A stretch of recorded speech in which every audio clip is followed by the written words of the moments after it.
सभी साथियों का आज के इस शुभ अवसर पर बदलाव यात्रा की शुरुआत पर हाथ जोड़कर बहुत बहुत स्वागत करता हूं। हरियाणा एक बहुत बड़े बदलाव के कगार पर खड़ा है। सिर्फ सत्ता में बदलाव नहीं, बल्कि व्यवस्था में बदलाव चाहते हैं हरियाणा के लोग। ये जो बीजेपी, कांग्रेस, इनेलो, जेजेपी एक कुचक्र चला आ रहा है कि एक के बाद दूसरा, दूसरे के बाद तीसरा गद्दी पर तो बैठ जाता है, पर ना तो आम लोगों को बिजली की सुविधा मिल पाई, ना पानी की सुविधा मिल पाई, ना स्कूल अच्छे हो पाए, ना अस्पताल अच्छे हो पाए, ना युवाओं को रोज़गार मिल पाया, ना कर्मचारियों को पेंशन मिल पा रही, ना किसानों को उनकी फसल का दाम मिल पा रहा, ना मुआवजा मिल पा रहा। हर तरीके से हरियाणा की जनता पूरी तरह से परेशान है। हरियाणा की बेटियां सुरक्षित नहीं हैं, जगह जगह से बुरी खबरें सुनने को मिलती हैं। इसलिए अब जब हद हो गई तो हरियाणा के लोगों की, आम जनता की आवाज़ पर आम आदमी पार्टी आज बदलाव यात्रा शुरू करने जा रही है। जब केजरीवाल जी ने मुझसे पूछा कि भाई हरियाणा में बदलाव की शुरुआत कहाँ से होनी चाहिए, तो मुझे एक पल के लिए भी झिझक नहीं थी ये कहने में कि वीर भूमि से, जहाँ से राव तुलाराम जी ने आज़ादी का संघर्ष शुरू किया था, वहीं से ये आज़ादी की दूसरी लड़ाई शुरू होनी चाहिए। इसलिए आज यहाँ आपके बीच में खड़े हैं और यहाँ से जो आवाज़ बुलंद होगी, यहाँ से जो बदलाव का नारा उठेगा, वो पूरे हरियाणा के हर हिस्से में, हर विधानसभा में पहुँचते हुए, एक तरफ आप देख रहे हैं कि विधानसभा चल रही है, वहाँ पर दल पुरानी राजनीति कर रहे हैं, और एक तरफ आम आदमी पार्टी सड़क पर आम लोगों के बीच में उनके हक की आवाज़ उठाकर, उनका संघर्ष बढ़ा करके हरियाणा के अंदर बदलाव का रास्ता बुलंद करेगी, रास्ता साफ करेगी। मैं साफ तौर पे ये कहना चाहता हूँ कि विधानसभा में पक्ष विपक्ष का खेल ज़रूर चल रहा है, लेकिन विधानसभा के अंदर बैठे हुए लगभग सारे विधायक भारतीय जनता पार्टी के साथ मिले हुए हैं। फिर चाहे वो भारतीय जनता पार्टी की सरकार में विधायक हों या फिर कांग्रेस पार्टी के विधायक हों। 9 साल में याद कीजिए, कांग्रेस पार्टी ने कौन सा जनता का मुद्दा उठाया विधानसभा के अंदर, कौन से ऐसे मुद्दे उठाए जो सत्ता को विवश कर सके आम जनता की बात मानने के लिए। इसलिए अब सड़क पर संघर्ष होगा, इसलिए अब सड़क पर बदलाव यात्रा निकलेगी और पूरे हरियाणा के युवाओं को, हरियाणा के हर समाज को, हरियाणा के गरीब को, हरियाणा के किसान को, हरियाणा की महिलाओं को, हरियाणा के हर वर्ग को साथ जोड़ते हुए ये बदलाव यात्रा, हरियाणा बदलाव यात्रा, हरियाणा की राजनीति के साथ साथ हरियाणा में व्यवस्था परिवर्तन करने का 2024 में काम करेगी। इसलिए आज हम यहाँ से आगाज़ कर रहे हैं। रास्ते में लोग जुड़ते जाएंगे, काफिला बढ़ता जाएगा और धीरे धीरे पूरे हरियाणा में बदलाव की आवाज़ बुलंद होगी। आप कोई प्रश्न पूछना चाहते हैं तो पूछ सकते हैं। जिस तरह से प्रदेश के अंदर पहले भी कई यात्राएं निकली हैं, चाहे राहुल गांधी की भारत जोड़ो यात्रा रही हो, अभय चौटाला की यात्रा रही, बलराज कुंड की रही, आज आपकी यात्रा शुरू हो, तो क्या अंतर इस यात्रा में? देखिए, पहले की किसी भी यात्रा को उठा के देख लीजिए, उसका लक्ष्य क्या था, उससे मिलने क्या वाला था, हासिल क्या होने वाला था। अगर राहुल गांधी जी की यात्रा की बात करें तो कांग्रेस पार्टी ने 25 साल राज किया हरियाणा के ऊपर। अगर कुछ बदलना होता तो बदल जाता ना, बिजली, पानी, स्कूल, अस्पताल अगर मिलना होता तो मिल जाता। ये भारतीय जनता पार्टी 52-55 पता नहीं कितनी यात्राएं निकाल रही है, क्या बदलेगा इससे? पिछले 9 साल से भारतीय जनता पार्टी से हरियाणा का हर व्यक्ति त्रस्त है, परेशान है, हर वर्ग रो रहा है। तो फिर 9 साल के बाद ये यात्रा निकाल के क्या बदलना चाहते हैं? आम आदमी पार्टी की यात्रा का लक्ष्य स्पष्ट है। हम हरियाणा में व्यवस्था बदलना चाहते हैं, हम हरियाणा के आम लोगों की आवाज़ को विधानसभा तक पहुंचाना चाहते हैं और हरियाणा में 2024 में सत्ता परिवर्तन करना चाहते हैं। ये बदलाव यात्रा अपने लक्ष्य में कामयाब होगी। इसलिए हवन करके, पूजा करके, हनुमान जी का आशीर्वाद लेके हम ये यात्रा शुरू कर रहे हैं। बजरंग बली जिसके साथ हैं, उसका रास्ता कोई नहीं रोक सकता, वो लक्ष्य तक जरूर पहुंचेंगे। सर, यात्रा का रूट चार्ट क्या रहेगा? देखिए, यात्रा का रूट चार्ट 4 अलग अलग यात्राएं हैं। एक कालका से आज ही शुरू हो रही है, वहाँ से पूजा पाठ करके हमने शुरू की है। दूसरी फरीदाबाद से हमारे जो अध्यक्ष हैं पार्टी के, सुशील गुप्ता जी, उन्होंने यात्रा शुरू की है।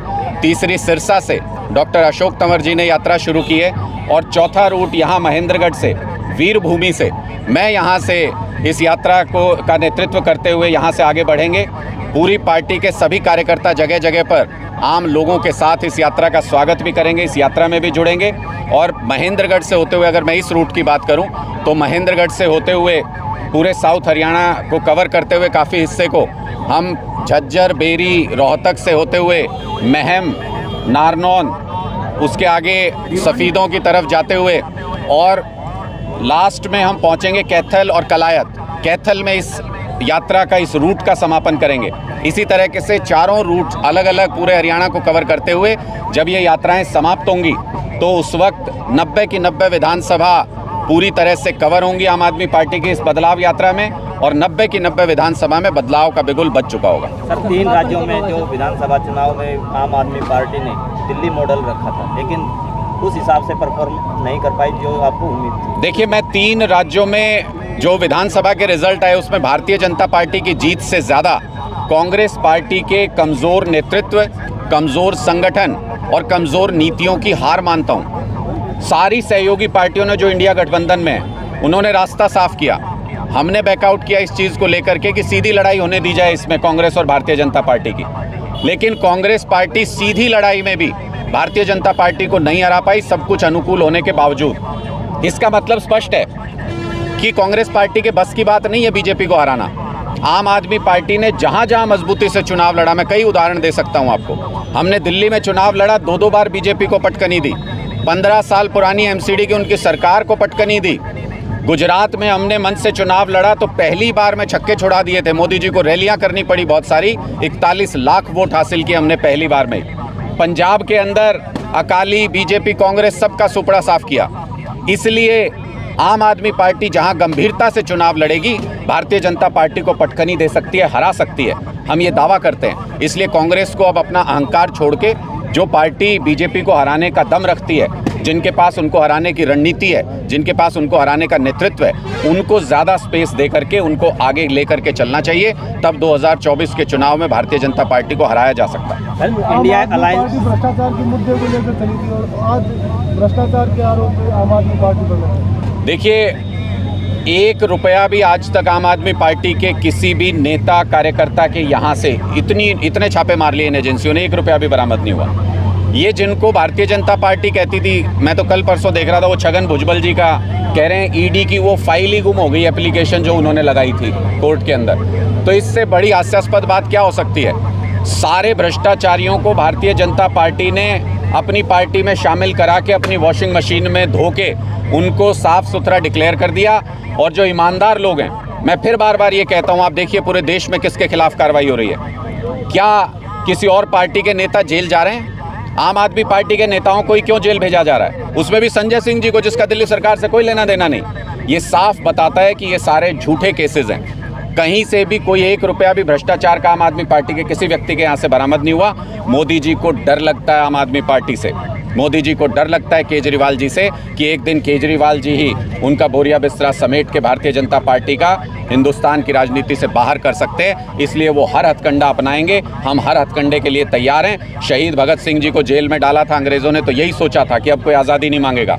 हम भी इसी तरीके से शहीद भगत सिंह जी को मानने वाले लोग हैं, खुली चुनौती देते हैं। डालिए जिसको जेल में डाल सकते हैं, चढ़ा दीजिए फांसी जिसको चढ़ा सकते हैं, मार दीजिए गोली जिसको मार सकते हैं, लेकिन ये परिवर्तन होकर रहेगा, ये बदलाव होकर रहेगा, पूरे हिंदुस्तान में होगा। एक दिन आम आदमी पार्टी का, आम आदमी का पूरे हिंदुस्तान में राज होगा। सर, 3 राज्यों में कांग्रेस का कमजोर प्रदर्शन के बाद क्या आम आदमी पार्टी इंडिया अलायंस का हिस्सा रहेगी? देखिए, हम आम आदमी पार्टी इंडिया अलायंस का हिस्सा इसलिए नहीं है कि कांग्रेस कमज़ोर है या मजबूत है। आम आदमी पार्टी इंडिया अलायंस का हिस्सा इसलिए है क्योंकि मोदी जी संविधान को ख़त्म करना चाहते हैं, मोदी जी लोकतंत्र को ख़त्म करना चाहते हैं। पार्टियां तभी तक हैं जब तक लोकतंत्र है, चुनाव तभी तक होते हैं जब तक लोकतंत्र है। इसलिए हम लोकतंत्र को बचाने की इस लड़ाई में शामिल हैं। अभी 2 दिन पहले आपने देखा किस तरीके से चुनाव आयोग का सिलेक्शन सरकार ने अपने हाथ में ले लिया कि जिसको चाहें चुनाव आयुक्त बना सकते हैं। तो इसका मतलब वो चुनाव को, लोकतंत्र को कॉम्प्रोमाइज़ करने की कोशिश कर रहे हैं। हम उस लड़ाई में भारतीय जनता पार्टी के खिलाफ हैं, और जितनी भी पार्टियां इस लड़ाई में भारतीय जनता पार्टी के खिलाफ हैं, हम उनके साथ खड़े हैं। इंडिया गठबंधन ऐसी पार्टियों का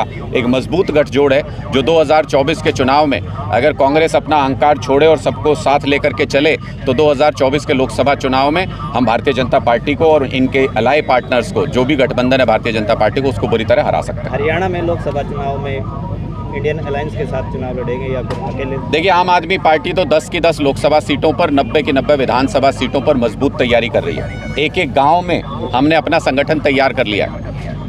अब जो कोऑर्डिनेशन कमेटी है इंडिया गठबंधन की, वो सीट शेयरिंग के बारे में कहाँ होगी, कहाँ नहीं होगी, कितनी होगी, वो सब पे चर्चा होनी है अभी। वहाँ जो भी चर्चा होगी उसके बाद हमारा पार्टी हाईकमान जो निर्णय लेगा लोकसभा चुनाव में हम उसका पालन करेंगे। लेकिन हमने स्पष्ट तौर पे कहा है कि विधानसभा चुनाव 90 की 90 विधानसभा सीटों पर आम आदमी पार्टी अपने दम पे लड़ेगी, किसी तरह का कोई गठबंधन नहीं होगा और आम आदमी पार्टी की हरियाणा में सरकार बनाएगी।